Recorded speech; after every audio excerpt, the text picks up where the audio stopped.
Assalamualaikum warahmatullahi wabarakatuh.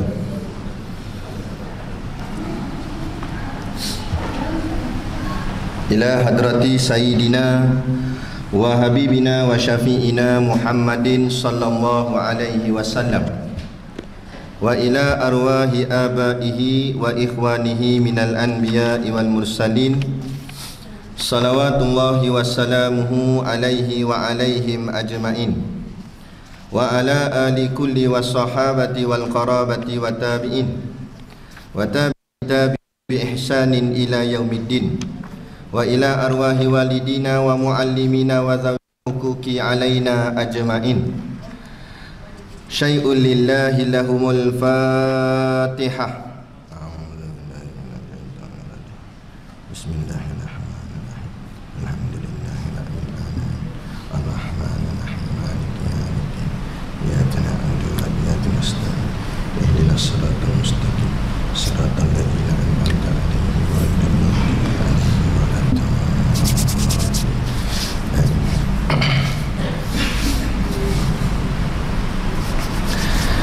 Bismillahirrahmanirrahim. Alhamdulillahi rabbil alamin. Wassalatu wassalamu ala sayyidina Muhammadin asyrafil mursalin wa ala alihi wa sahbihi ajma'in. Subhanaka la ilma lana illa ma 'allamtana innaka antal alimul hakim. Rabbi shrah li sadri wa yassir li amri wa hlul 'uqdatam min lisani yafqahu qawli. Wala haula wala quwwata illa billahil aliyyil azim. Amma ba'd. Alhamdulillah, kita sama-sama panjatkan syukur kehadiratillah subhanahu wa ta'ala yang dengan limpah dan kurnianya diizin oleh Allah subhanahu wa ta'ala pada kita pada malam ini dapat bersama-sama kita dalam satu majlis yang disebut oleh baginda Nabi sallallahu alaihi wasallam dengan panggilan Raudatul Jannah, yakni artinya taman-taman syurga Allah. Yang ni yang disebut oleh alim ulama, syurga ni ada dua, iaitu satu namanya syurga ajilan, satu lagi namanya syurga ajilan. Satu dengan huruf alif ajilan, satu lagi dengan huruf ain ajilan. Syurga ajilan itu artinya syurga yang disegerakan. Adapun syurga ajilan yang huruf ain tu iaitu syurga yang ditangguhkan. Ditangguhkan itu artinya syurga yang hakiki abadi, iaitu akhirat nanti. Adapun syurga yang disegerakan itu iaitu di dunia ini. Di dunia ini kita berada di taman-taman syurga dan kita bersama dengan orang-orang yang soleh, yang moga-moga mereka itu adalah ahli-ahli syurga. Itu menjadi tanda kalau awal lagi Allah jadikan kita berada di dalam taman-taman syurga, itu menjadi seolah-olah tanda-tanda bahawa nanti di hari akhirat insya-Allah kita akan dibangkitkan bersama-sama di dalam syurganya Allah nanti di hari akhirat kelak, insya-Allah. Amin ya rabbal alamin. Yang saya hormati pengerusi surau dan seluruh saf kepimpinannya, para imam, para bilal, tok-tok syiah yang tak dapat kita nak sebutkan namanya satu persatu, yang amat-amat disanjungi, para asatizah, alim-alim ulama, tuan-tuan guru, ustaz ataupun ustazah yang hadir pada malam ini, mohonlah ditegur kepada hamba yang fakir dalam bidang ilmu ini. Sekiranya apa yang disampaikan dan dikongsikan ada salah dan silapnya, yang kita kasihi ayah-ayah, ibu-ibu, pemuda-pemudi muslimin dan muslimat yang dirahmati Allah sekalian, pertama-tama sekali saya mengucapkan permohonan maaf atas kelewatan sampai. Kalau ikutkan masa tu boleh sampai dah, tapi ya, di luar jangkaan, jalan dengan kereta banyak, jam apa sebagainya, jadi agak terlewat. Bukan terlewat sedikit, terlewat banyak kot ni. Nak hukum saya hukumlah. Baik. Dan mengucapkan juga jutaan ribuan terima kasih atas jemputan saya ke surau tuan yang indah ini. Surau ini namanya Surau Al-Yaqin. Memang ejaan dia Qeen ke? Nama. Style kan.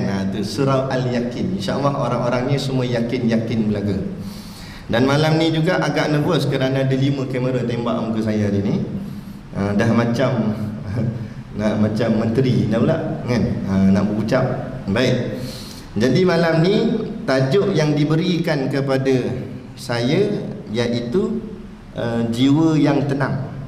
Jiwa yang tenang kan. Baik, insya-Allah.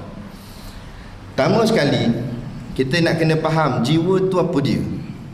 Jiwa-jiwa ni kita sebut cakap Melayu, dan Arab dia juga disebut sebagai nafsu. Jiwa tu nafsu.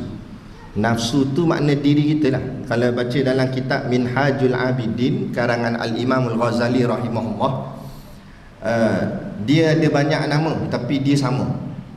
Dialah nafsu, dialah hati, dialah nyawa, dialah roh. Cuma keadaan yang berbeza menjadi nama yang berbeza. Dan nafsu ini adalah satu makhluk yang Allah ciptakan untuk kita dan diletakkan kepada kita. Nafsu ni dia ada sejarah dia. Nafsu ni dia masa Allah ciptakan dia, Allah cipta dua. Satu namanya nafsu, satu lagi namanya akal. Bila Allah cipta akal, Allah tanya pada akal, siapa engkau, siapa aku? Man anta, man ana. Maka jawab akal, anta Rabbi, engkau Tuhanku. Adapun wa ana abdu, wa ana abduka, dan aku adalah hambamu. Itu akal jawab, engkau Tuhan dan aku hamba. Itu akal. Lepas tu akal ni dia boleh memikirkan yang hak dan yang batil, boleh membezakan, dan boleh membezakan mana yang betul dan mana yang salah. Itulah fungsi akal. Adapun bila nafsu dicipta, Allah tanya, siapa engkau, siapa aku? Maka jawab nafsu, engkau, aku. Sombong dia kan? Kemudian dicampakkan nafsu ni ke dalam neraka yang paling sejuk selama ribuan tahun. Allah ada cipta satu neraka. Neraka tu neraka yang sangat sejuk. Ada gak orang kata orang jatuh syok, dia duduk dalam sejuk. Ni bukan sejuk macam ni. Sejuk macam ni memang syok. Mana? Ni sejuk gila-gila punya sejuk. Orang panggil sejuk gila babunnya sejuk. Nampak? Makna sejuk gila kan? Pernah kita masuk dalam freezer, bukan petai rumah kita tu, jangan masuk, tak boleh keluar dah tu. Ni freezer jenis besar. Kan ada? Kalau macam kedai-kedai supermarket ke apa, dia nak simpan barang-barang frozen dia apa, freezer tu besar. Pakai t-shirt gini tak boleh. Nak sejuk kita dalam tu, dia kena pakai baju Eskimo. Kalau rasa macam nak pergi luar negara, tak usah jauh-jauh, masuk situ sudah. Masuk dalam tu sejuk gila. Tapi ini lagi sejuk pada tu. Memang sejuk sungguh. Masuk dalam tu, bawa keluar, lepas ribuan tahun bawa keluar, Allah tanya lagi, siapa engkau, siapa aku? Dengan sombong lagi bongkak kata nafsu, engkau, aku. Biadab sungguh kan? Tak apa lagi, Allah masukkan sekali lagi dia ni, nafsu ni, dalam neraka yang paling panas pula. Tadi paling sejuk, ni paling panas selama ribuan tahun. Kemudian habis dah, bawa keluar, tanya lagi, siapa engkau, siapa aku? Maka jawab nafsu, aku, kau lah. Nampak ni betul-betul gila-gila punya nafsu ni kan? Memang tak nak ngaku kalah dia. Kali yang ketiga, Allah campakkan dia nafsu ni dalam neraka jok. Apa makna neraka jok? Neraka lapar. Allah ada cipta satu neraka. Neraka ni kalau masuk memang lapar gila-gila. Lapar, sungguh-sungguh lapar. Masuk dalam tu lama ribuan tahun.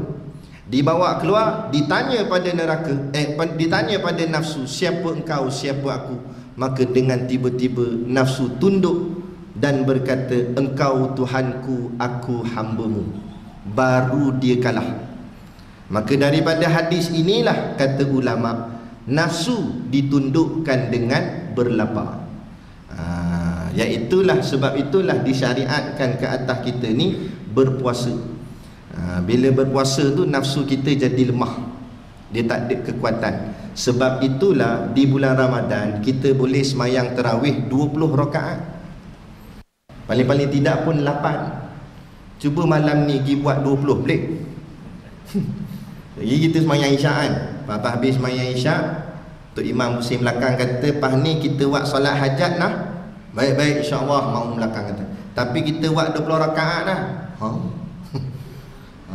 Tok Imam bagi salam baru rakaat kedua ya. "Assalamualaikum warahmatullahi." "Assalamualaikum warahmatullahi." Belakang tak ada, habis semua. Pakat lah ni balik habis semua. Tak ada kekuatan. Sebab apa? Sebab sekarang kita makan banyak. Tapi Ramadan nafsu lemah. Sebab tu ibadat kita rancak. Sebab tu ibadat kita dengan apa nama tadarus Qurannya. Hebat Ramadan tadarus Quran. Luar Ramadan bukan tadarus, tidur terus. Tak jadi terus. A'udzubillah muak dah. Dah macam mana nak baca ayat? Lemah. Sebab apa lemah? Sebab hawa nafsu. Gitu. Nah, baik. Jadi adakah nafsu ni kena buang? Tak boleh buang. Nafsu ni kita perlu Allah bagi kat kita. Nafsu-nafsu ni apa dia? Mudah-mudah cerita, nafsu ni adalah keinginan.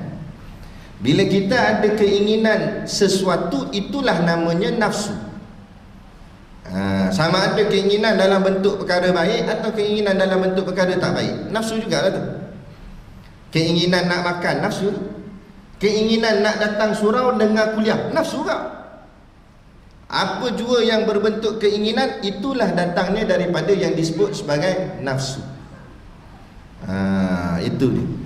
Ada yang kata jahat tu, itu namanya nafsu syahwat. Itu baru jahat. Ada pun nafsu saja belum tentu jahat. Sebab tu nafsu ni dia ada 7 tingkatan nafsu. Nanti kita akan cerita lebih kurang 7 tingkatan nafsu. Sebab kalau kita kata nafsu semata-mata jahat, para nabi dan para rasul pun ada nafsu juga. Adakah nafsu para nabi dan rasul tu jahat? Betul, nafsu ni dia ada 7 jenis ataupun 7 tingkatan. Tergantung atas kita, nafsu kita ni duk tang mana. Kadang-kadang nafsu tu boleh jadi baik pada kita, kadang-kadang nafsu tu boleh jadi jahat pada kita. Ada. Baik. Nafsu ni, nafsu yang pertama yang dikatakan nafsu yang jahat ni, bila pada nafsu tu ada syahwat pada dia. Maksud syahwat di sini makna kata over, berlebih-lebihan. Itu baru bahaya. Nak makan boleh tak? Boleh lah makan. Kalau kita tak ada nafsu macam mana? Orang tanya, "Dah, kamu ni nak makan nasi lemak ke roti canai?" Dia nafsu tak ada, blur tak? Gitu. Orang tanya, "Nasi lemak ke roti canai?" Dia bila nak boleh makan gitu. Ada kan ada pilihan, dia ada keinginan. Aku rasa nak teringin makan nasi lemak. Teringin nak makan roti canai. Teringin tu panggil nafsu. Nafsu nak bernikah lelaki perempuan. Tu nafsu tu. Ada. Kan? Jadi itulah nafsu, yakni keinginan. Tetapi yang jadi masalah bila keinginan tu kita layankan sampai berlebih-lebihan. Itu baru jadi dipanggil nafsu syahwat. Nak makan tak salah, tapi nak makan banyak. Banyak tu baru salah. Nak makan mewah, mewah tu baru salah. Membazir sebagainya. Kan? Tapi nak makan saja tak ada masalah. Ada. Nak kahwin. Nak kahwin banyak, itu tak apa. Ada tak? Tapi had sampai 4 jangan. Kan? Itu tak apa. Kan? Tapi kahwin dengan bini orang, itu baru jadi haram. Ada. Itu dia. Baik, jadi nafsu dia sama macam contoh ubat lah. Walaupun ubat tu doktor kata baik, tapi kena ikutlah ketetapan dia. Kalau tak ikut ketetapan, dia tak jadi baik, jadi mudarat. Doktor pesan, ingat balik ni 2 biji makan sekali sehari. Dia pun makan 2 biji. Makan-makan dia rasa macam tak sembuh je ni. Dia kata 2 biji lambat rasa. Kalau 20 biji mungkin cepat gitu. Memang cepat mampuih nama dia. Digitelan 20 biji, buih terus mulut sawan. Tak boleh. Walaupun itu ubat. Ni ubat kan baik, dah memanglah baik, tapi kalau tak kena pada cara dia, dia tak jadi baik. Dia jadi jahat pula dah, jadi mudarat, jadi penyakit. Ditelan sampai 20 biji kan? Tak boleh lah. Jadi begitulah nafsu contohnya. Dan nafsu ni sifat dia sifat dia kebudak-budakan. Suatu yang paling tinggi nafsu budak-budak dan orang perempuan. Suatu orang perempuan ni 9 nafsu 1 akal. Orang lelaki pula 9 akal 1 nafsu. Sungguh orang perempuan 9 nafsu 1 akal. Dia macam-macam dia. Tu macam-macam dia keinginan dia. Dia nak tu, nak ni. Kalau pakaian tu nak matching semua, daripada ke kasut sampai ke payung. Kalau nak hijau, hijau semua. Nak merah, merah semua. Tu keinginan dia. Kita layankan jenuh. Dia pandai dia.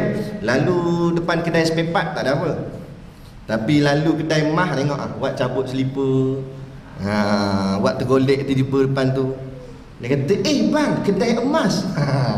Dia ingat kita tak nampak kan. Tu nafsu tu.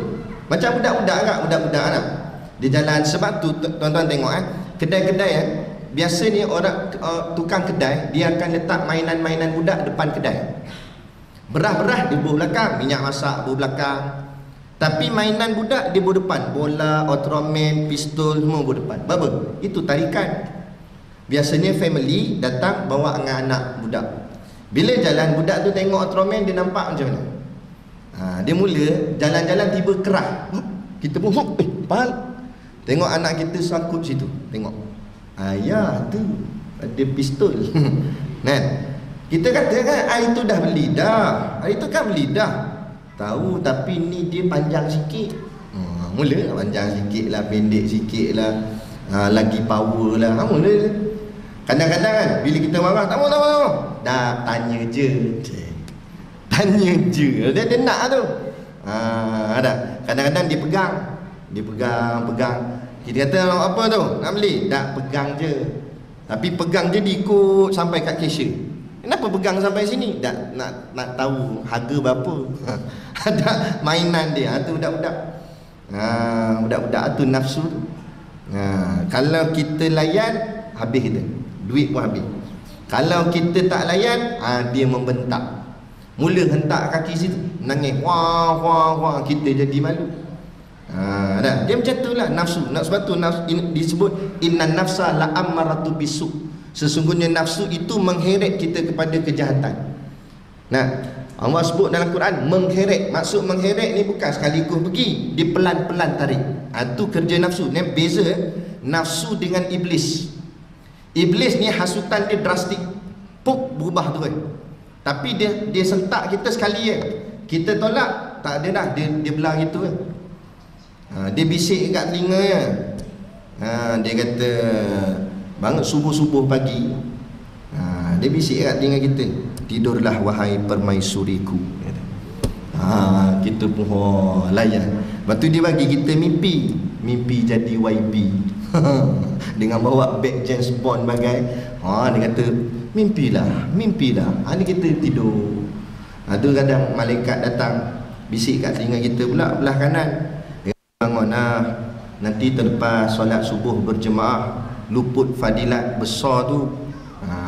Ada kata si iblis pula, setan, dia bisik lah telinga kiri, relax lah kan, Tok Bilal baru azan, kamat dak lagi kata. Dia pun dah baik dengan setan, dia panggil tanya, baik tan kata. Dia pun teruskan tidur. Nampak?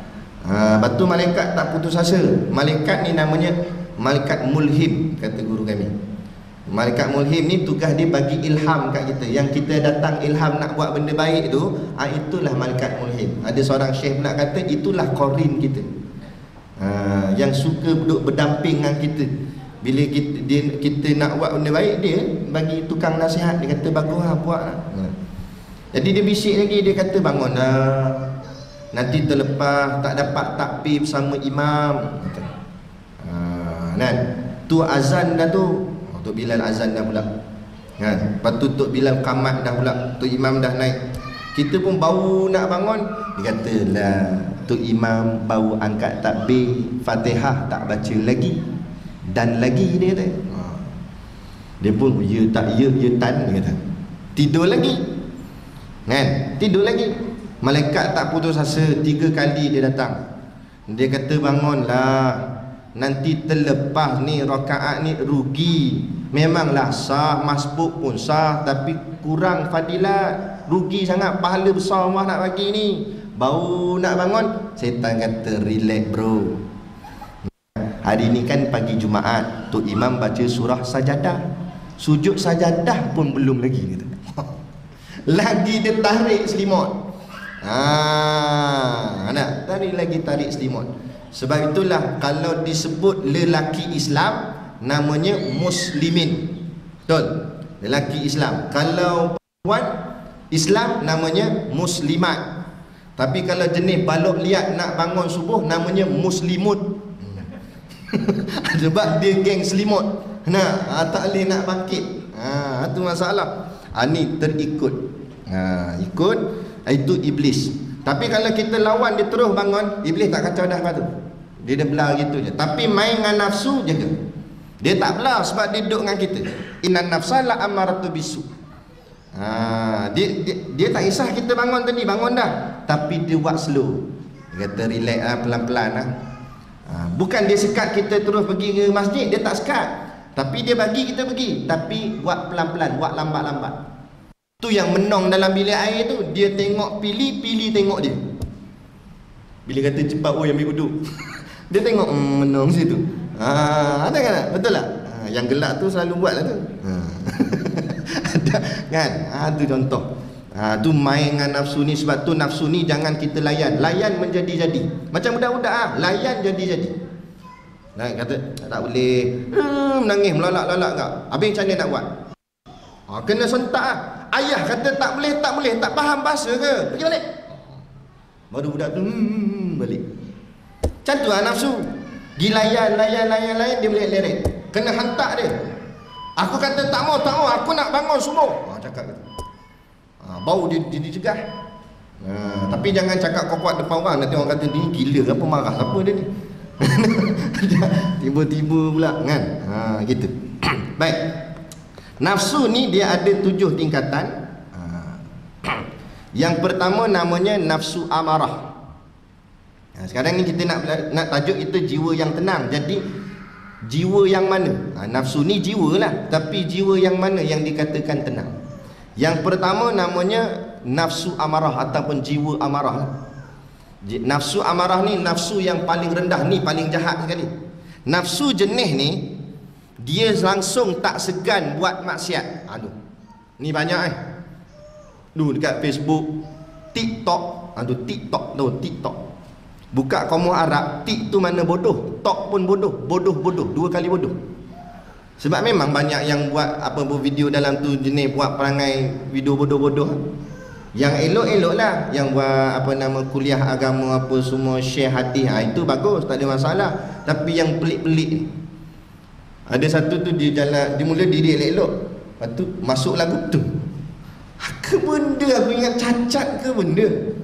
Dia buat anak pelik-pelik. Ada yang satu lagi trending, mula duduk saja buat lembik ini. Lampu pasang kan? Lampu pasang. Sagi pop lampu tutup, dia nyalakan lighting telefon dia. Macam benda dah. Ikut siapa dia? Kan tak?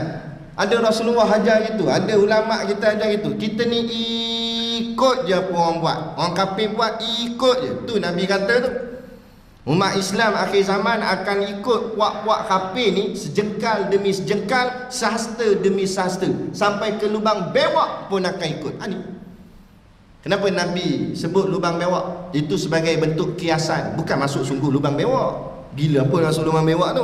Kiasan. Lubang bewak ni apa? Tempat yang sempit. Bila sempit masuk senang ke susah? Susah. Maknanya benda susah pun sanggup buat, ikut trending.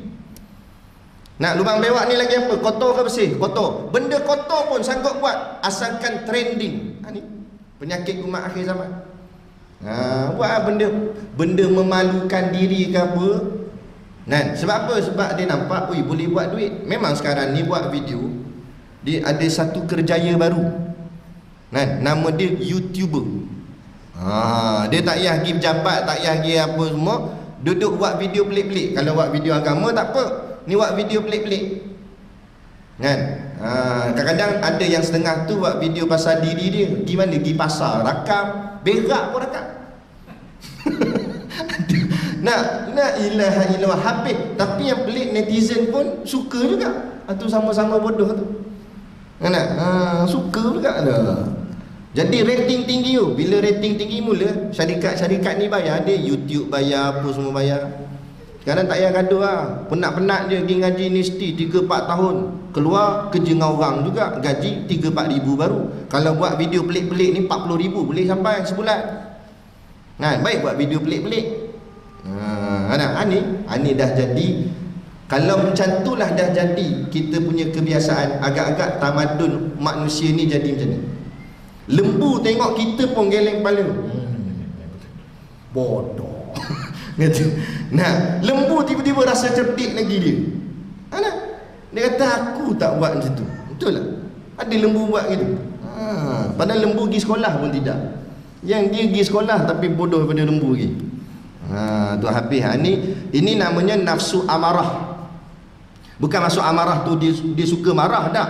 Maksudnya dia ni ikutkan semua hawa nafsu dia. Buat je lah. Dia tak rasa malu. Banyak je. Pegang botol arak pegang.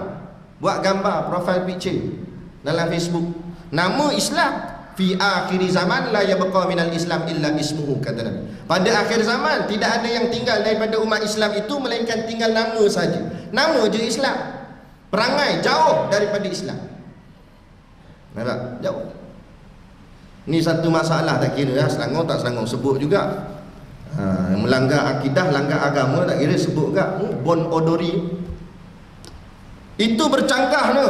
Kita tak boleh terlibat dengan sebarang bentuk perkara yang melibatkan keagamaan lain. Lakum dinukum waliyadin, dalil jelas Quran.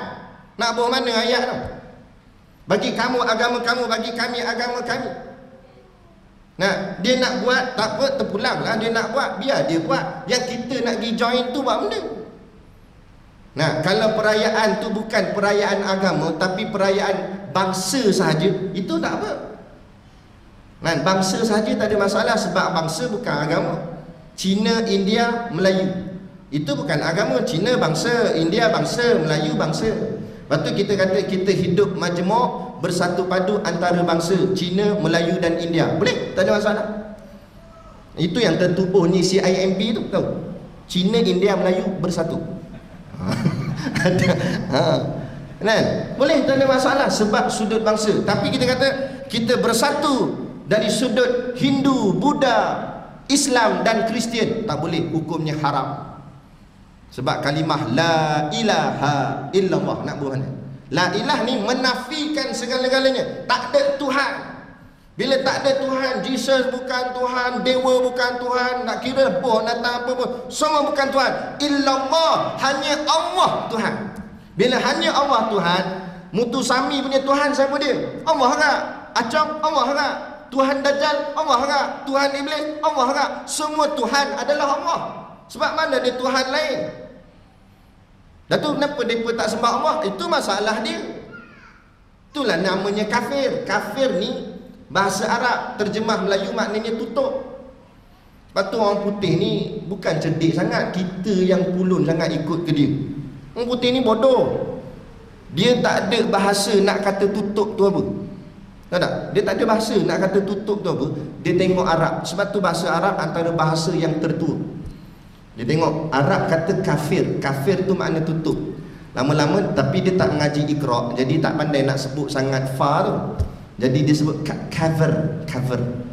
Jadi hasillah perkataan cover tu tutup. Ambil daripada perkataan Arab kafir. Tuan-tuan macam tak percaya je. Sungguh ni. Ada tak? Sama dengan bumi. Dia tak tahu, orang putih tak tahu nak panggil bumi ni apa. Dia tengok Arab panggil apa. Allahul ladzi khalaqas samawati wal ard. Allah yang mencipta langit dan bumi. As-samawat langit, al-ard bumi. Jadi dalam bahasa Arab bumi itu al-ard. Tapi ialah orang putih ni dia bukan ngaji muqaddam Iqra 1, tak ngaji dia. Jadi dia nak sebut juga ard tu tapi tak pandai jadi earth. Sungguh. Ingat kita main-main ke? Nak sungguh. Maka terhasillah earth. Tu betul. Waktu kita banggalah. Agama kita cakap Melayu, cakap Arab. Kalau nak belajar cakap Arab. Ini cakap orang putih. Kalau dia cakap orang putih dengan orang putih, tak apalah, logik lah sebab kawan tu orang putih. Takkan nak cakap Melayu pula dengan dia, mana dia nak faham. Tapi sama-sama Melayu cakap orang putih, pelik. Orang putih tengok pelik. Actually actually kusiku tu. Cakap je lah Melayu. Dulu kami di kuliah saya, dulu khidmat tok guru saya jadi driver dia, bawa tok guru Siddiq Noh, guru saya. Dia ada mengajar dekat belah KJ Kelana Jaya. Faham lah, belah-belah sana kan elit-elit sikit. Kuliah subuh, kereta paling lekeh sekali yang parking masa tu saya tengok Myvi. Yang lain semua Allah hebat-hebat belaka Velfire. Nak sebut pun susah mau kereta power mahal-mahal punya kereta. Jadi style cakap gitu cakap orang putih campur-campur rojak Melayu. Dulu kami bawa barang niaga ni, kami bawa ayam, jual ayam kami bela sendiri, sembelih sendiri, jual. Jadi orang yang ada kefahaman agama ni, dia nak belilah ayam kami ni sebab ayam tu dia tak macam curiga sikit ke apa, dia nak beli. Kebetulan hari tu ayam kami stok habis, tak ada. Jadi tengah susun barang niaga tu, tok guru tengah kuliah kat luar. Kami susun barang niaga anak murid ni. Jadi dia pun ada satu jemaah tu dia keluar. Dia kitchen apa nama, chicken tak ada, chicken. Sebut chicken, sebut ayam dah lah. Kita Melayu. Cakaplah dengan saya, ayam tak ada ayam. Chicken, you all tak bawa chicken ke? Aku ambil ayam tonyoh atas muka tu. Ada kadang-kadang kita ni pelik sungguh lah. Bangga sangat ikut orang putih tu. Itu kata pelik. Perayaan tu perayaan orang Jepun. Dah majmuk sangat ke negara kita ni. Berapa ramai sangat orang Jepun dalam Malaysia ni, sampai nak pergi sambut ikut Jepun. Jepun tak pernah sambut Aidilfitri pernah. Aku kita pergi kalutnya. Habis semua perayaan bangsa seluruh dunia nak sambut kat sini. Hebat sungguh Malaysia ni, majmuk segala majmuk punya negara.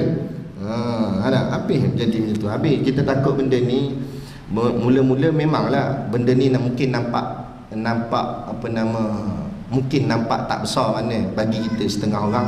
Nampak benda ni alah kecil je pun Ustaz. Masalah kecil itu pun nak kecoh-kecoh. Bukan. Masalahnya takut jadi biasa. Hari ni perayaan orang Jepun, esok lusa perayaan apa pula nak masuk. Lama-lama jadi biasa. Dan masalah pula umat kita ni kurang kefahaman agama, khusus-khusus bab akidah. Mula-mula tengok-tengok aja, selfie aja. Lama-lama nak try, boleh saya try sekali. Try buat dia punya cara ibadat dia tu, cara penyembahan dia tu, buat ikut sekali. Lama-lama dah jadi. Ni konsep dia faham gini orang kafir ni, dia bukan suruh kita ikut agama dia sebiji-sebiji. Dia bukan nak kita pakai rantai salib. Dia tak suruh kita pakai rantai salib. Gila kan? Kita takkan ikutnya. Tak jadi, mana boleh pakai rantai salib. Marah kita. Macam sama ke? Ada dia nak bagi kita makan babi. Memang tak lah. Nampak hidung dia pun saja, lempar ngamping-ngampingan. Babi tu dia kata. Apa ni babi bagi aku? Marah, sensitif kita. Tapi tengok cara makanan. Dia ubah babi tu potong-potong kecil-kecil jadi jelitin babi, masuk dalam makanan-makanan tertentu. Mainan dia halus. Macam tu juga dia buat sekarang ni. Dia tak suruh kita masuk Kristian, Yahudi ke apa ke, tak. Dia cuma nak kita jangan ikut Islam kita. Tu saja. Bila kita tak ikut Islam, kita ni agama apa? Tanya balik diri sendiri. Tu je. Jadi cara pertama nak longgarkan Islam kita, jadikan semua agama nampak sama. Mula dah dibawa datang ayat hati-hati, nampak macam baik. Dia kata kita peace, keamanan, jangan gaduh-gaduh, semua agama baik. Nampak? Dia kata semua agama baik. Ada. Semua agama baik, siapa buat baik pun masuk syurga. Hui. Tak rosak akidah kita, kefahaman kita. Mana boleh? Kan? Mana boleh? Ada.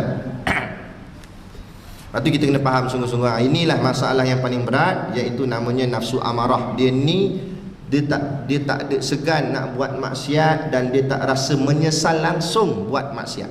Malah dia seronok lagi bangga dengan maksiat dia buat. Bangga pula tu. Dia kata, hang minum apa? Heineken, aku jenis stout. Hang secawan baru, aku 2 botol lah. Bangga buat maksiat. Itu tara orang muda, tara orang tua pun ada gak minta maaf cakap. Dia tua, jalan pun tak larat, pegang tongkat gini goyang. Kan? Tak larat dah. Tapi mulut dia jenis je lah. Zaman muda dulu taiko agaknya bekas ayanda. Kan? Dia nampak budak-budak gini. Ui, budak-budak ni kan. Aku sepak, hang tak kenal aku siapa. Aku time muda dulu, aku tampar orang pusing kepala. Aku pernah sekali zaman muda aku jentik telinga dia putus tu boy. Dia bangga dia pernah pukul orang, dia bangga dia pernah penampar orang. Padahal kan benda tu jahat. Walaupun dia dah berubah, dia dah jadi baik, dah dia duduk masjid, tak usah ceritalah keburukan aib yang kita pernah buat dulu. Tak usah. Allah dah tolong tutup aib kita. Orang tak tahu pun kejahatan kita dulu buat apa. Tapi kita pergi gantai cerita. Dia cerita kat budak-budak. Korang tengok je pakcik ni macam ni. Hantar tak pakcik ni dulu gangster kampung dusun tau. Dia bangga jadi gangster. La ilaha illallah. Dia kata ini bila Allah dah tutup aib, kita pergi buka aib kita. Dalam hadis kata Allah takkan tutup dah sampai bila-bila. Maka aib kita akan terus terbuka. Nampak tak elok je pada kita. Sebab tu jangan, tak usah lah. Kita dah berubah jadi baik, jadi elok. Yang lama biar antara kita dengan Allah je yang tahu. Kenangan kita gitu saja. Tak usah cerita kat orang. Ada. Itu nafsu amarah, bangga buat maksiat. Kalaulah tiba-tiba terdetik hati dia nak berubah, Allah bukakan pintu hidayah pada dia. Ini istilah dia dalam ilmu tasawuf dipanggil khotir, lintasan hati. Lintasan hati ni ada 2. Satu disebut khotratun samawiyah, lintasan hati direct terus daripada Allah. Kalau Allah yang tegur dia secara direct, Allah tegur dia terus ke hati dia, teguran itu akan berubah secara drastik tiba-tiba. Sebab tu perasan tak kita tengok ada golongan artis dulu lawa pun pop-pop tu berubah, dah jadi macam ustaz dah.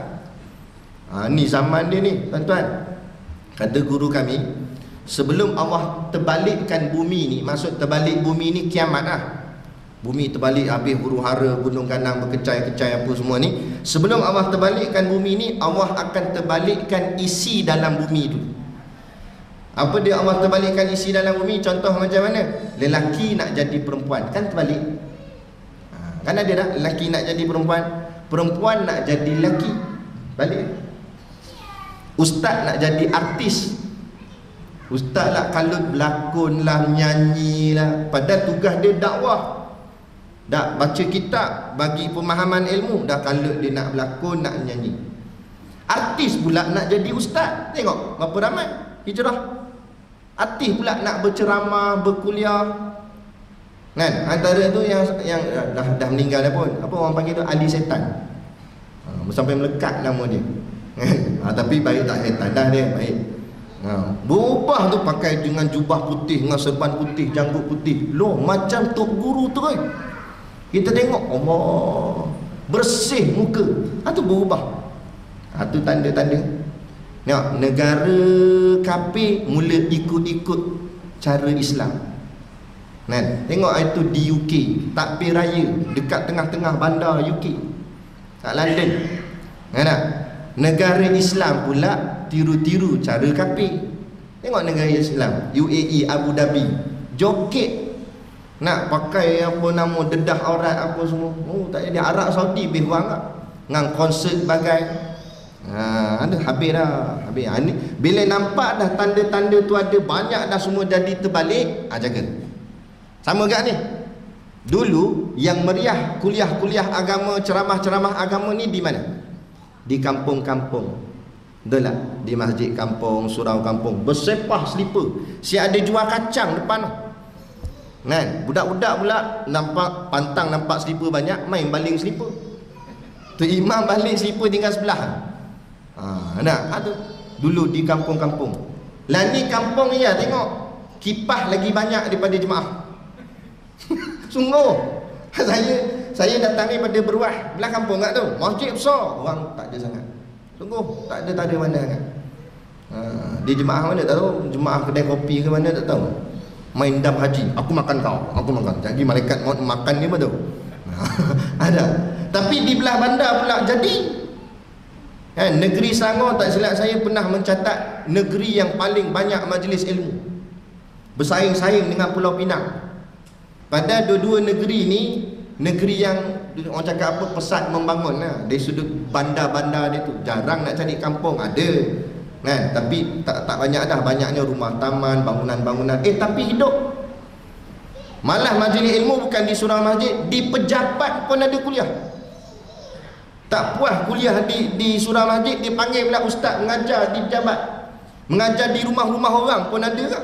Buka kitab. Punya bersungguh. Ni zaman tu dah mula nampak terbalik. Jaga-jaga tuan-tuan. Bila tengok dah banyak benda terbalik, maka bersiap sedialah akhir sekali dunia ini sendiri akan terbalik. Bila terbalik habis, hancur lebur. Makna dunia sudah sampai kepada penghujungnya. Baik. Nafsu tingkat kedua, katakanlah dia dah berubah, dia dapat teguran daripada Allah, berubah drastik dia. Kan? Dia pun berubah. Tapi orang yang macam ni, kata tok guru kami, Allah sentak hati dia berubah sekali je.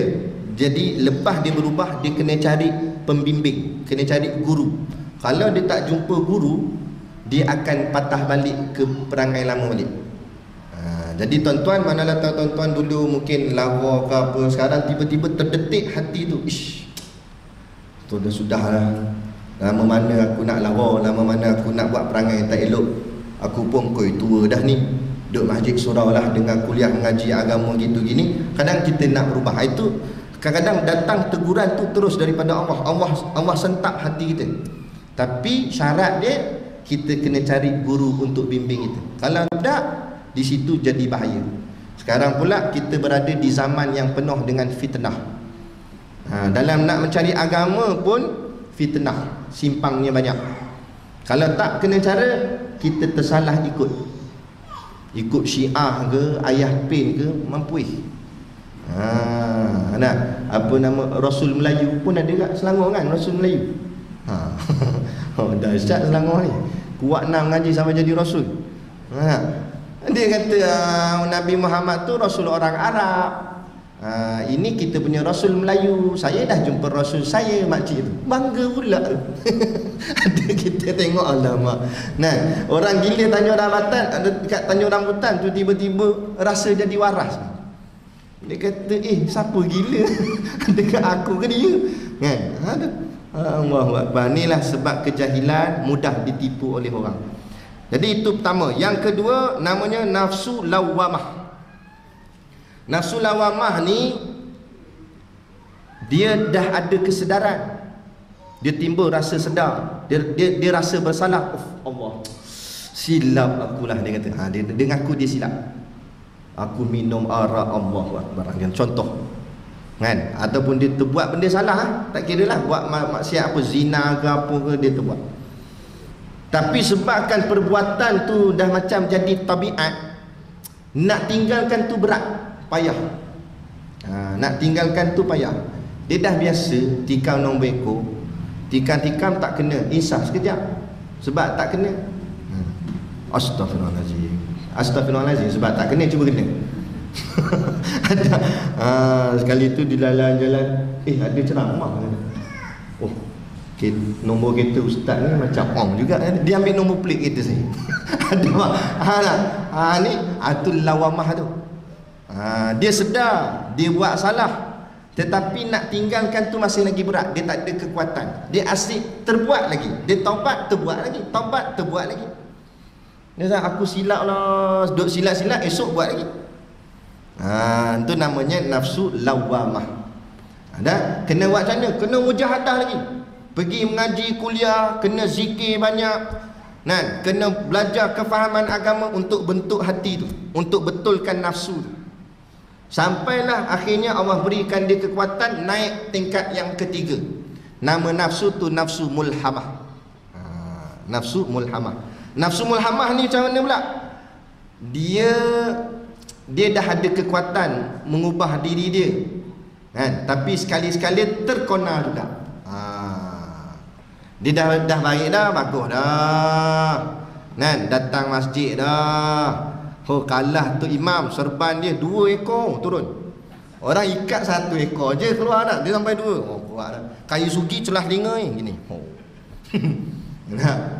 Tasbih tak main pegang jadi dah, gantung leher.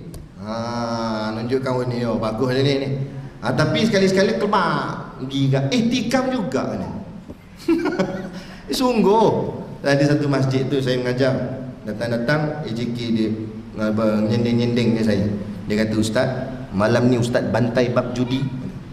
Awak, jemaah kita ustaz, dalam duk semayang jemaah pun judi juga. Tikam nombor ekor kata. Loh, jemaah kita. Saya kenal sangat. Dia cium tangan ustaz kata. Dia kata macam tu. Sungguh saya lakonkan balik. Saya pun kuliah haram judi, keluar dalil apa semua. Tengok sekali nak balik tu salam, tak cium dah tangan gitu. Kenal dah siapa dia. Sebab selalu dia cium. Contoh. Tu namanya nafsu mulhamah. Bagus dah dia jadi orang masjid apa semua, tapi kadang-kadang terkena juga. Masih lagi lemah. Masih lagi lemah. Dia kena mujahadah lagi sungguh-sungguh. Lepas tu kadang ada budak-budak muda dia telefon saya, ustaz, macam mana nak istiqamah? Saya dah taubat, tapi saya terbuat lagi dosa saya. Sebab tu saya cakap, kalau macam tu makna kamu tak faham apa makna istiqamah. Apa makna istiqamah? Makna istiqamah, kamu berterusan, jatuh bangkit balik, jatuh bangkit balik, jatuh bangkit balik. Itulah istiqamah. Memang payah. Macam mana kita dah jatuh bangkit, tak jatuh-jatuh dah. Susah. Kita bukan macam Nabi dan Rasul maksum, wali lagi tak. Kita al-insanu mahalul khata' wan nisyan. Manusia ini tempat lalai, tempat lupa, tempat tersilap. Itulah kita. Asyik lupa, asyik lalai, asyik leka. Bukan tak tahu. Dah tahu dah, tapi tersilap juga, terbuat juga benda salah. Nampak?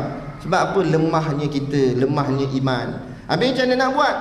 Teruskanlah istiqamah. Dah sedar kita jatuh, bangkit balik. Sedar jatuh, bangkit balik.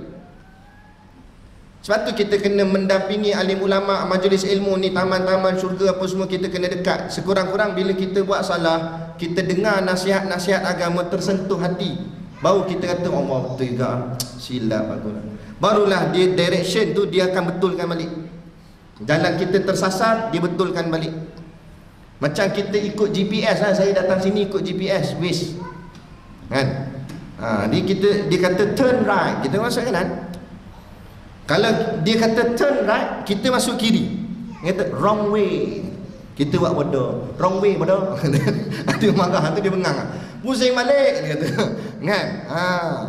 Kita terus tak, kita buat kerah tak nak pusing balik. Adakah kita akan sampai ke destinasi yang kita nak pergi? Tak sampai. Malah bukan sakat tak sampai, makin jauh daripada tempat kita nak pergi. Sekarang hidup kita ni nak pergi mana? Kita nak pergi syurga, lepas tu kita tersalah jalan. Quran kata patah balik, silap jalan tu. Hadis Nabi kata patah balik, silap jalan tu. Ulama kata salah tu, patah balik. Kita buat bodoh. Akhirnya jalan kita ni yang kita pilih tu akan sampai ke syurga atau tidak? Pertama tak sampai, yang kedua semakin jauh. Itu berat. Bila dah terlalu jauh, berat dah.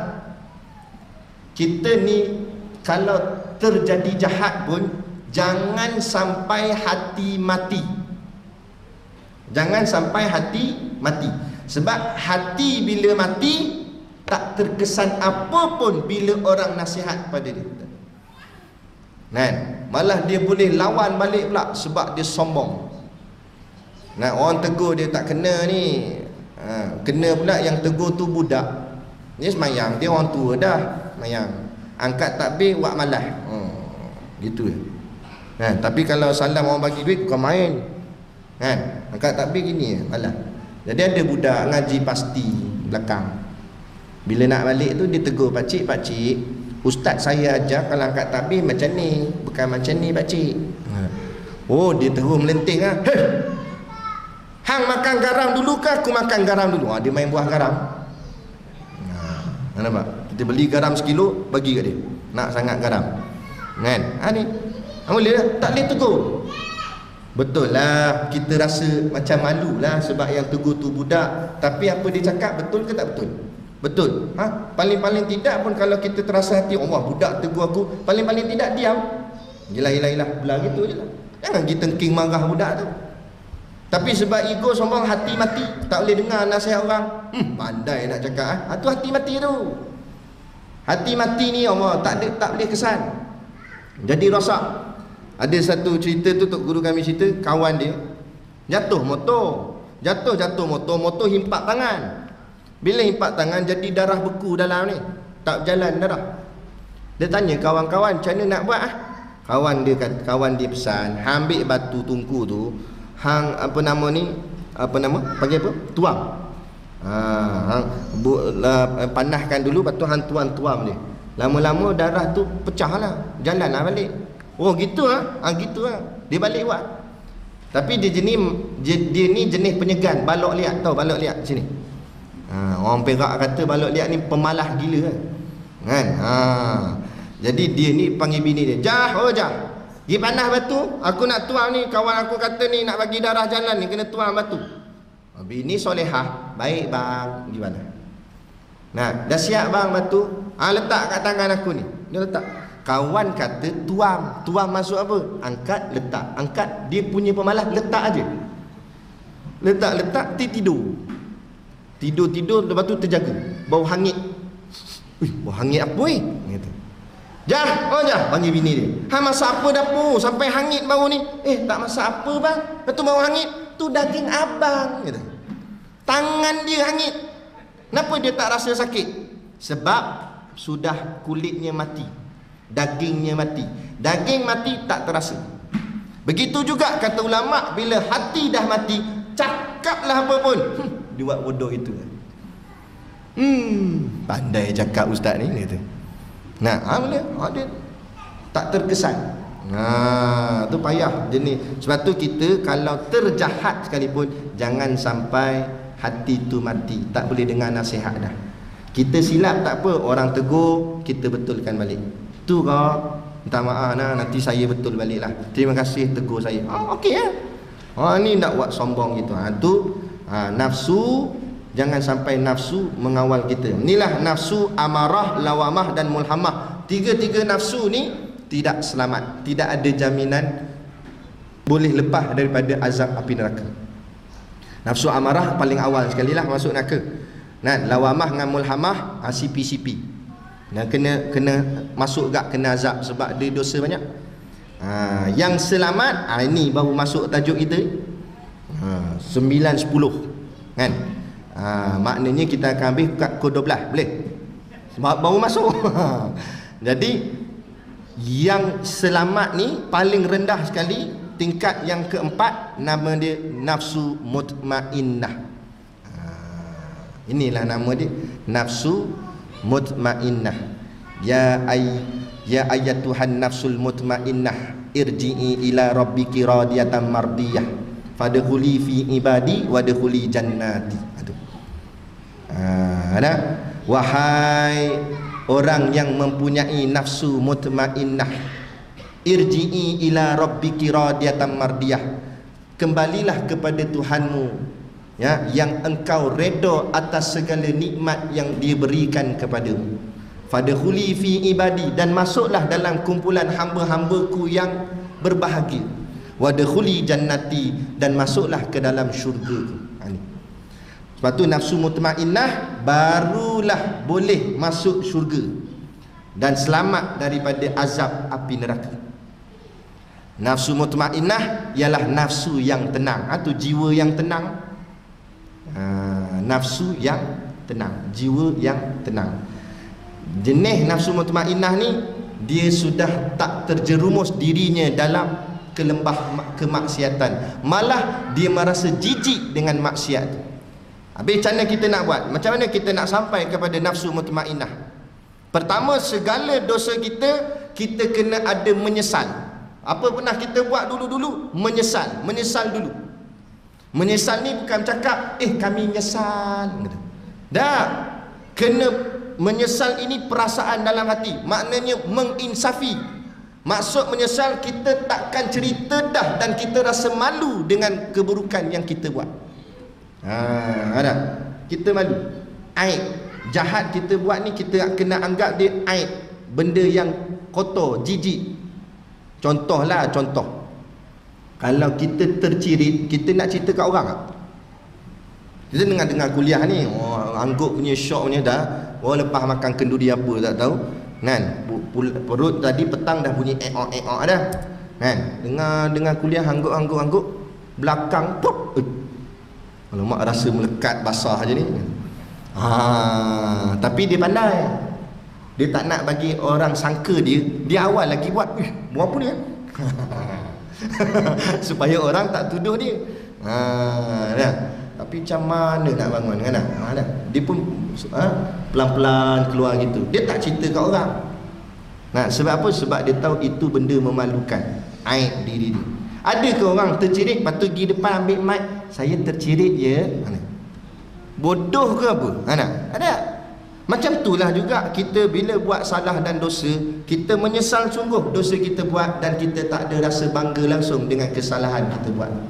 Malah kita kalau boleh, kalau hidup ni boleh patah balik, aku takkan buat, kita kata gitu. Itu baru namanya menyesal. Sungguh-sungguh kita tinggal. Tinggalkan sungguh-sungguh. Yang itu syarat pertama, buang dulu. Syarat yang kedua, kita tanam azam. Aku nak jadi baik, lebih baik daripada sebelum ni. Aku akan cuba buat yang terbaik. Jalan dia paling mula-mula sekali, banyak kadang-kadang budak-budak muda dia tanya, Ustaz, saya dulu teruk Ustaz, gini perangai buat apa semua, jadi saya nak berubah lah Ustaz, saya nak jadi baik. Apa step pertama saya kena buat?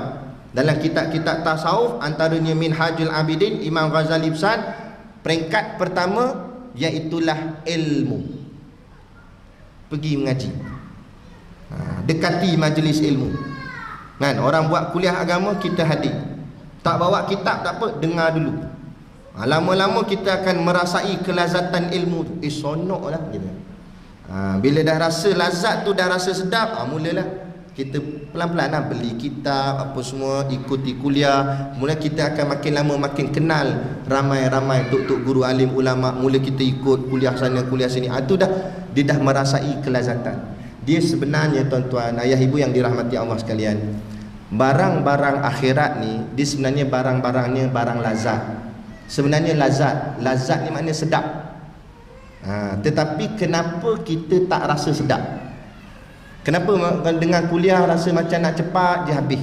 Sekejap dia tengok jam, ustaz ni tak berhenti-henti ke ni tu? Ada. Tapi kalau tengok drama, keluar dah Sari kata tu, habis dah, dia tanya. Dia buat terkejut. Ada. Bila bahagian lagu, kita boleh bertahan lama. Tengok bola lama 90 minit. Kuliah lama sikit mula. Dia main jam dia macam ni. Ada satu masjid tu lagi kuasa dia ni. Dia duduk belakang sekali. Masa tu orang tanya soalan. Takkan kita tak nak ra'i, kita ra'i lah jawab sikit soalan orang tu tanya. Dia duduk belakang, dia buat tangan je. Dia kata dah berhenti. Loh, siapa? Saat barang ni barang agama. Kita duduk macam ni tak rugi sikit pun, pahala semua. Cuma pahala tu Allah hijabkan, tak nampak. Kalau Allah tunjuk, kalau Allah tunjukkan, siapa duduk mengaji ni 1 jam Allah bayar 10,000 macam. Kita duduk dengan kuliah tadi pukul 8 suku, masuk sampai 8.30 jadi tinggi bonggong. Besar ni. Tengok 5,000 lah masuk. Tu baru setengah jam. Cukup sejam makin tinggi. 10,000. Kalau macam tu agak-agak nak berhenti lah. Ustaz kata kita tangguh sampai sini lah. Lagi sampai subuh pun tak apa. Sampai sengit lah kepala gini dengar. Kan? Apa? Sebab dah nampak ganjaran. Tak nampak tu yang kita rasa macam tak ada apa. Tu cerita Bahlul. Tahu Bahlul? Bahlul ni bukan maki, tu nama wali. Kita salah guna. Bahlul betul. Kita marah pula. Padahal Bahlul tu nama seorang wali Allah. Satu hari Bahlul ni, wali ni memang perangai dia pelik-pelik. Jadi Bahlul ni dia pergi apa nama? Susun batu-batu macam nak bina bangunan. Dia susun batu-batu. Kemudian masa tu khalifah dan isterinya, khalifah zaman itu Harun Ar-Rasyid. Khalifah lalu dengan isteri khalifah lalu tegur, "Bahlul, kamu buat apa ni Bahlul?" Kata Bahlul, "Aku tengah membina mahligai di syurga." Khalifah gelak ah. Gila kata. Apa bina mahligai syurga pakai batu-batu gini. Tapi isteri khalifah dia memang kenal Bahlul ni, jadi dia layankan si Bahlul ni. Dia kata, "Oh kalau macam tu saya nak satu Bahlul." Bahlul kata boleh. Lepas tu tanya dia, "Dah berapa harga?" 1 darham. Kata Bahlul. "Ui murahnya." Nah, bagi adik-adik saja layankan. Sekali tu balik malam tu tidur, khalifah ni Harun Ar-Rasyid ni dia tidur malam, tidur mimpi nampak ada pintu gerbang siap ada pengawal depan. Bila nak masuk pengawal tu sekat, "Tak boleh masuk." Kata. "Asal tak boleh masuk? Ni siapa punya istana ni?" "Ini tu tuan dia." Tengok atas pintu gerbang tertulis nama isteri dia. "Ini nama isteri saya. Jadi ini isteri saya punya." "Betul. Ini isteri kamu yang punya, tapi bukan kamu punya. Kamu tak boleh masuk." Macam mana isteri saya boleh dapat mahligai lawa macam ni, besar macam ni?" "Dia beli kat Bahlul," kata pengawal. Beli kat Bahlul. Jadi esok pagi dia bangun daripada tidur, berlari dia cari Bahlul. Bahlul," dia kata. "Nak, aku nak juga satu mahligai syurga yang kau bina tu. Boleh?" Kata Bahlul, "Boleh apa pula tak boleh?" "Boleh." "Dah berapa harga 1 darham kan?" "Dah harganya 100,000 darham." Kata, semalam baru 1 darham, hari ni 100,000 darham. Kalah harga minyak gini," kata. Tu saya tambah lah. Dia kata, cepatnya naik. Dia kata, "Memanglah," kata Bahlul, "sebab kamu dah tengok." Dia kata. Apa pengajaran? Pengajaran dia, kita hari ni ibadat-ibadat bab-bab akhirat, kuliah agama, majlis ilmu, sembahyang jemaah, apa lagi? Masuk korban ke apa ke, semualah barang-barang akhirat, barang-barang ibadat, baca Quran dan sebagainya. Kita anggap amalan tu macam amalan RM1, macam 1 darham, macam murah. Kita tak pandang tinggi. Betul tak? Kalau pandang tinggi, jam jalan ni, semua nak masuk sini, dengar, nak sembahyang jemaah. Pagi-pagi yang jam tu sebab nak pergi sembahyang subuh berjemaah ke nak pergi berjabat ramai-ramai? Ada pergi berjabat sampai jam, pergi masjid surau nak sembahyang, mana ada jam, mana ada orang sungguh-sungguh. Sebab dia pandang macam ibadat tu murah, macam tak ada apa. Sebab belum nampak hasil. Dah nampak hasil esok di hari akhirat, ya Allah, dengan macam-macam Allah bagi syurga, bidadari, masa tu akan timbul penyesalan. Kata Allah, boleh tak patah balik kat dunia, saya nak hidup balik, nak buat balik, nak dengar kuliah lah, apalah semua, nak duduk dengan jemaah, solat jemaah. Tak ada dah, dunia sudah dihancurkan. Jadi kita fikir-fikirkanlah, sementara kehidupan ini Allah beri peluang kepada kita. Jadi inilah sebenarnya jiwa yang tenang. Saya sebelum kita tutup majlis kita ni, sebab tengok muka pun dah lain macam dah tu, saya nak baca last satu, di mana apa nama, satu hadis Nabi SAW. Nabi bersabda, "Innan nura idza dakhalal qalba infasakha wan syaraha." Kata Nabi, sesungguhnya nur, cahaya, apabila masuk ke dalam hati, ia akan luas terbuka. Apa cahaya tu? Cahaya Islam, cahaya ilmu, cahaya agama. Bila masuk dalam hati, hati kita akan jadi lapang, tenang. Kita akan, orang cakap, hilang apa stres dan sebagainya, dia akan jadi terbuka, jadi lapang. Memang pun, kan? Kemudian sahabat tanya, ya Rasulullah, adakah alamatnya cahaya itu masuk? Macam mana kami nak tahu nur Allah tu dah masuk dalam hati kita belum? Sahabat tanya, mujur sahabat tanya, kalau kita pun tak tahu. Maka jawab Nabi, nikmat tajafi andaril ghurur wal inabah ila daril khulud wal isti'dadu lil mauti qabla nuzulih. Artinya nikmat itu, cahaya itu kamu akan merasainya, iaitu tandanya kamu akan menjauhkan diri daripada negeri yang banyak tipu daya dan kembali kamu kepada negeri yang kekal dan menyediakan kamu bagi mati sebelum datangnya. Jadi tanda-tanda cahaya Allah masuk dalam hati, mendapat jiwa yang tenang, ada 3 tanda daripada hadis ni. Yang pertama, kamu akan mula menjauhkan diri daripada negeri tipu daya. Negeri tipu daya ni siapa dia? Mana negeri tipu daya? Iaitu dunia. Kamu dengan dunia mula merenggang-renggangkan dirimu dengan dunia. Kamu tak jadi gemar dah sangat dengan dunia ni. Dunia ni ada gitu je, bersifat dengan sifat qanaah. Ada, tak ada sudah. Tak ada dah nak puluh, nak minta-minta dunia, tak ada dah. Mula dah hati tu dunia ni lebih kurang sudah lah. Itu tanda cahaya dah mula masuk. Tapi kalau hati ni masih lagi nak dunia ni, jaga. Itu belum lagi cahaya Allah masuk dalam hati itu. Ini yang menyebabkan jiwa tak tenang. Itulah punca dia. Sebenarnya Allah ni tuan-tuan, Allah tak pernah menyusahkan kita. Yang menyusahkan kita ni diri kita sendiri. Sebab kita terlampau demand, kita terlampau meminta-minta. Macam hari tu raya terkejut orang kata, kan, raya terkejut. Saya kata tak ada istilah raya terkejut sebenarnya. Dia terkejut lah Ustaz, tak dan beli santan, ayam pun tak beli, lemang tak beli. Tu masalah nafsu. Nah, padahal kalau lemang tak ada, santan tak ada, ayam tak ada, esok boleh raya ke tak boleh raya? Aduh.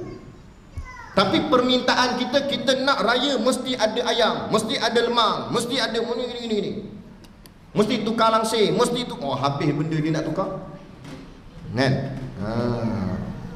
Kata bang, kita kena tukar ni bang, langsir kita kena tukar, ni apa perabot rumah kena tukar. Ada kali suami dia bengang, dah bini tak payah tukar kata. Bengang tu nak. Ada ni ikut nafsunya tu. Padahal tak tukar semua tu kan bolehnya. Sahabat-sahabat dulu raya juga, para Nabi dan para sahabat meraihkan juga Aidilfitri. Tapi macam kita raya ke? Sebab kita dah, sebab benda ni dah jadi biasa. Kan? Tengok teliur orang lain pakai kereta mahal, kita pun terkejar-kejar nak pakai kereta mahal supaya jadi standard, kan, dengan orang lain. Maka kita, tapi kita kurang mampu, gaji kita tak tinggi macam kawan-kawan tadi. Tapi pulun tu akhirnya sampai nak overtime. Orang siang dah sibuk kerja, malam bahagian duduk masjid lah. Dah dia sampai ke malam kerja. Sampai malam kerja. Lembu pun petang masuk kandang. Mana? Lembu kata, lembu kata, tak balik lagi. Dia kata, Nah, itu sebab apa jadi tu? Sebab pulun punya pasal. Sebab nak boleh ni, nak dapat. Padahal kalau kita meletakkan hati kita, tak apalah, aku kereta apa pun ada pun tak apa, kancing 850 pun tak apa, asalkan boleh sampai tempat kerja. Walaupun tekan signal naik wiper, tak apalah, dia kata. Kan? Esok tak payah cakap, ikat dengan dawai, nombor plate pecah 2 dah. Kan? Tapi tak apa, boleh jalan lagi. Itu qanaah tu, merasa cukup dengan apa yang ada. Jadi hati jadi serabut dah? Tak serabut. Tak serabut. Itu kadang-kadang kan. Sebab tu kata tu guru kami pesan, tak usah jadi orang kaya, tapi jadi orang senang. Orang kaya belum tentu senang, tapi orang senang pasti kaya. Orang kaya belum tentu senang. Kadang-kadang hidup dia susah. Kita nampak senang, kita tengok, hebat BMW yang dia sampai otak tengah nak bayar hutang 2,000 sebulan. Kan? Kena pula PKP, project down apa semua. Pening. Saya kata otak tengah dah botak semua dah. Nampak? Tengok rumah orang kaya kan. Saya pernah pergi orang panggil ceramah, dia bawa pergi rumah dia, rumah datuk ni. Masuk pintu pakai cap jari tu. Scan, baru boleh buka pintu. Kalau tertinggal lah jari dia, tak boleh balik rumah dia. Kan? Cerita canggihnya rumah dia tu. hebat. Dengar ada tembok keliling, siap ada dawai, dah macam penjara punya ni. Ada dawai siap, dah dawai ada kaca pula lagi. Lepas tu depan pula tampal ADT, rumah ini dikawal selia oleh Bukit Aman. Bukit Aman tu kan. Oh tengok ada pagar depan apa semua. Nah, kadang-kadang tidur tak lena juga walaupun rumah macam tu. Tidur tak lena, dia baru nak lelap bunyi alarm kereta. Wiu wiu wiu wiu. Bangun dia. Selaklah si. Tengok, takut-takut kereta dia orang nak curi. Oh bukan kereta aku, dia pun bau nak lelap bunyi anjing lah. Oh siapa budak ni tengok. Sampai ke pagi. Tu yang bengkak mata-mata lah kali kena heart attack. Nah, sebab hidup tak tenteram. Macam tu. Tapi cuba tengok rumah orang kampung. Rumah kampung tak ada cap jari tu, main encel tolak itu tuk. Itu pun kadang-kadang dah loose, tolak jatuh balik. Tolak jatuh balik lah kali. Biar. Dia gitu kadang sendal dengan kursi gitu kan. Keliling mana ada pagar, pokok rambutan keliling. Nah, serai itu. Gad mana ada gad, reban ayam depan. Tu gad dia. Kan? Lebih kurang rumah lebih kurang. Tidur Allah senyenyak-nyenyak ni sampai terlepas subuh. Kangkung dengkur. Tiba-tiba sekali periuk jatuh dekat dapur. Tong. Bini, bang, kita tengok dapur bang. Ada orang masuk ke rumah kita tu, dengar ada periuk jatuh. Dia bangun lah. Ya, kucing, dia kata. Dia kata siapa nak masuk rumah kita, dia kata. Nah, yang berat sikit tu batu tumbuk, dia kata. Lain tak ada apa, nak curi basikal. Lantai putus, dia kata. Aduh, jadi dia tak seraput kepala. Relax aja. Aduh. Tapi kita tak adalah nak sampai suruh jadi miskin macam tu ke apa kan. Makna kata kita apa yang ada dah ni syukurlah. Qanaah. Tak usah meminta-minta. Jenis meminta-minta ni lagi-lagi meminta jawatan, meminta pangkat. Kadang-kadang memang dapat, tetapi Allah tak tolong. Bila Allah tak tolong, dia tak ada kekuatan untuk melaksanakan amanah yang dipegang.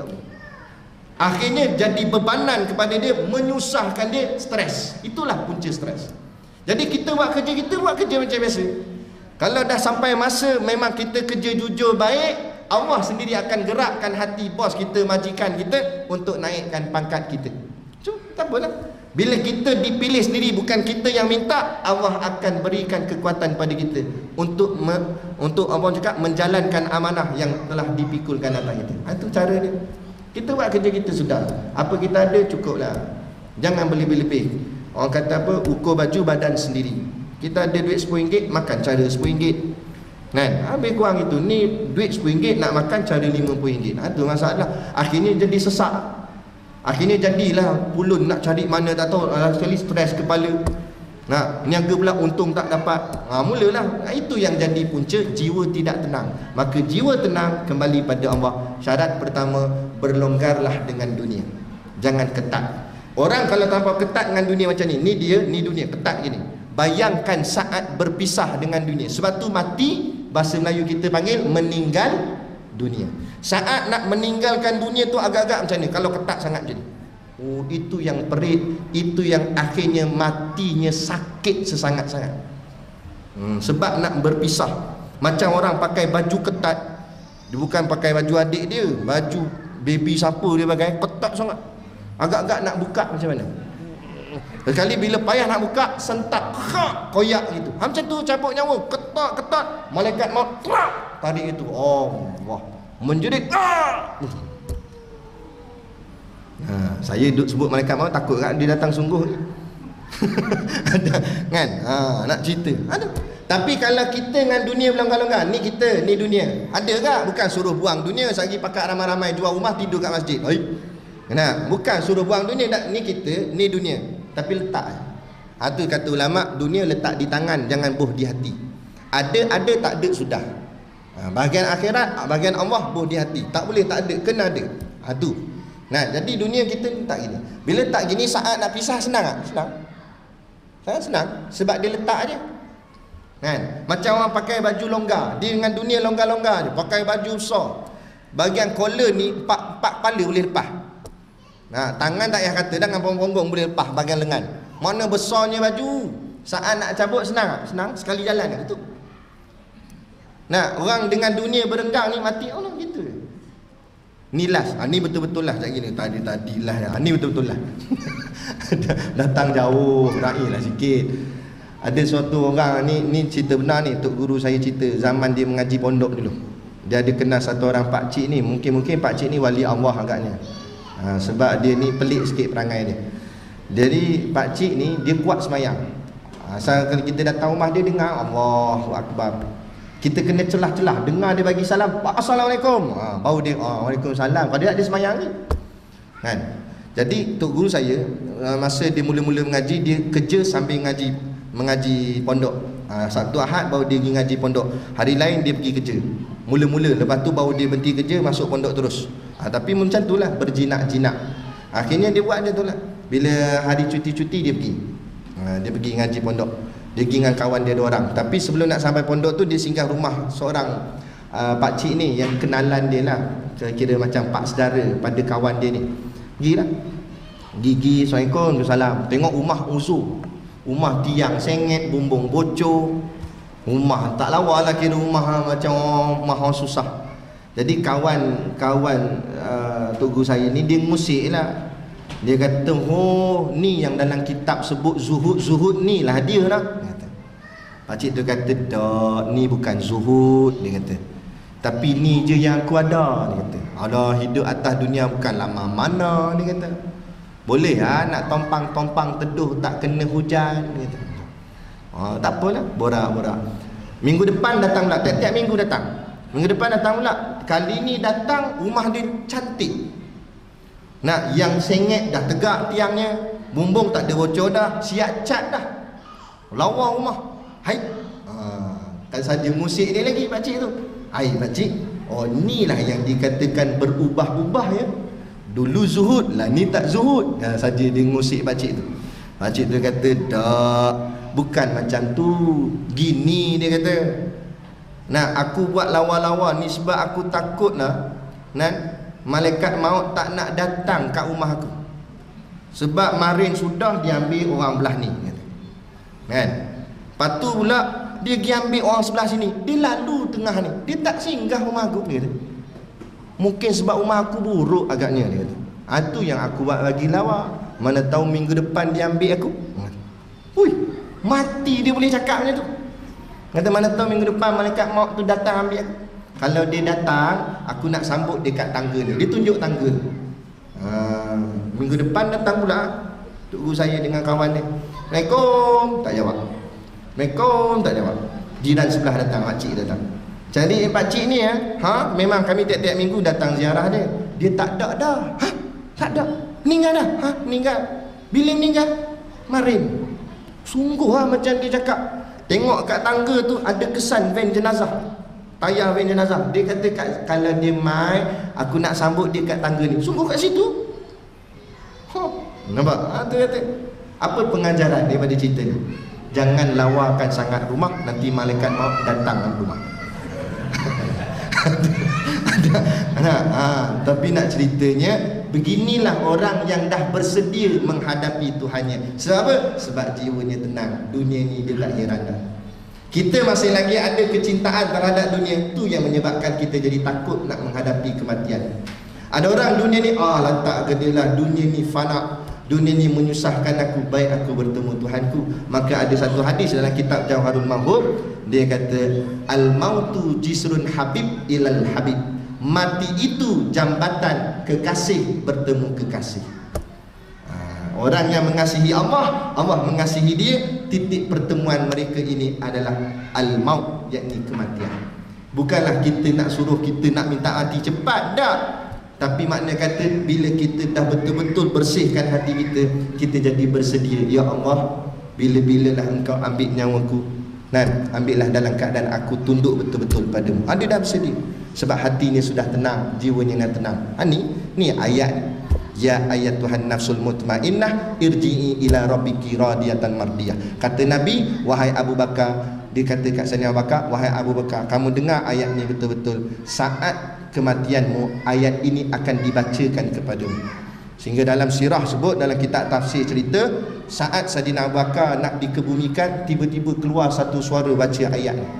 sahabat-sahabat semua dengar bahawa inilah tanda-tanda orang yang mati dalam keadaan yang tenang, yang baik, yang mulia, yang hebat. Moga-moga apa yang kita dapat pada malam ni kita dapat memahaminya dan dapat kita buatkan satu, orang cakap apa, pembaharuan pada diri kita. Moga-moga hari ini kita jadi lebih baik daripada semalam dan hari esok lebih baik daripada hari ini. Sama-sama kita buat perubahan, tak payah bukan untuk orang lain, untuk diri kita sendiri.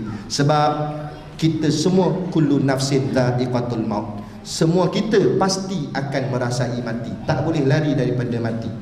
Nah, siapa-siapa pun yang penyanyi Indonesia tu nyanyi tu, dia kata apa nyanyi lagu tu?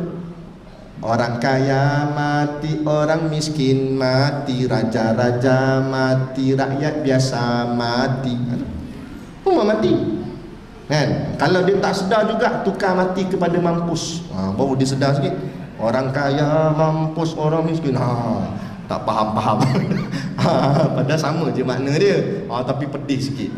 Dia nak bagi kesedaran. InsyaAllah. Moga-moga kita diselamatkan Allah dunia dan akhirat, insyaAllah. Jadi cukup sekadar tu. Saya mohon maaf sekiranya terkasar bahasa atau mengguris hati mana-mana pihak dan mengambil sedikit masa tuan-tuan. Apa salahnya kita datang daripada jauh, kita berlebih-lebihkan masa urusan akhirat kita. Masa dunia kita dah banyak, apa salahnya masa akhirat kita lebihkan sikit. Moga-moga apa yang kita buat malam ni, lebih-lebih kita duduk di sini ni, Allah berikan ganjaran yang berlipat-lipat kali ganda pada kita, dan Allah ampunkan dosa-dosa kita semua, dan moga kita semua nanti berpimpin tangan masuk ke dalam syurga Allah, insya-Allah, amin. Jadi cukup sekadar tu. Dan macam biasa ada, kat mana tahu dia letak, ada produk perniagaan untuk menampung sekolah pondok dan tahfiz kami. Dan saya ambil sikit masa, kalau ada siapa-siapa anak-anak 7 sampai 17 tahun berminat untuk dijadikan pelajar ini menghafal Al-Quran, kami ada sekolah Mahat Tahfiz Qiyam di Batu Hampa, Berwas, Perak. Yuran pendaftaran 260 termasuk bulan pertama, dan bulan seterusnya hanya RM100 sahaja. Daripada dulu Tok Guru tak pernah naikkan harga dia. Walaupun sekarang kos barang apa semua dah makin meningkat, tapi tara tu juga yuran dia. Sebab kita lebih fokus untuk membantu orang mendekati agama, bukan nak buat bisnes, nak bantu saja. Itu pun tujuan dah ambil duit sebab nak bayar gaji. Itu untuk tahfiz 7 sampai 17 tahun. Kalau yang lebih 17 tahun pula berminat nak mengaji agama, kita ada pondok dekat-dekat dengan situ juga, ada tapak yang sama, cuma kita bezakan kawasan. Pondok untuk orang dewasa umur 18 tahun dan ke atas. Ke atas tu sampai berapa Ustaz? Tak kira, 150 pun tak apa. Kalau ada lah, nampak.